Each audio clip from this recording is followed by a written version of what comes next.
It's milking time here in Islands County Monaghan.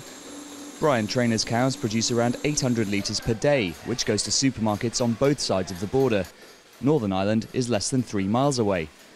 But Brian worries that any customs checks brought in by the final Brexit deal could turn that sour.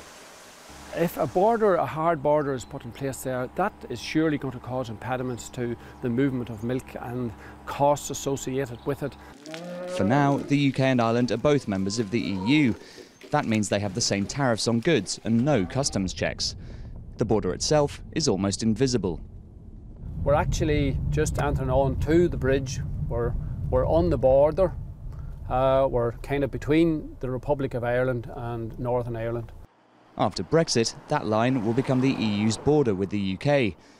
If Britain keeps similar trade policies to the EU, the border wouldn't change much. But a key aim of Brexit is to allow Britain to pursue its own trade policy. Different rules on both sides would mean checks were needed, perhaps number plate scanning cameras or even manned customs posts. Companies on the border, like Mullen Lighting, are concerned to see the issue becoming a stumbling block in Brexit negotiations. We have a number of people who work with us here in Southern Ireland, but they actually live in Northern Ireland. So if there were delays at border crossings and whatnot to come to the Republic, that may be an issue. Just north of the border in Armagh, supporters of Brexit say concerns are overblown, given that Britain has said border arrangements could stay the same until at least 2021. There are the doom and gloomers, of course. I'm optimistic. I think if there's a will, there's a way. I think with modern technology, there should be no issue.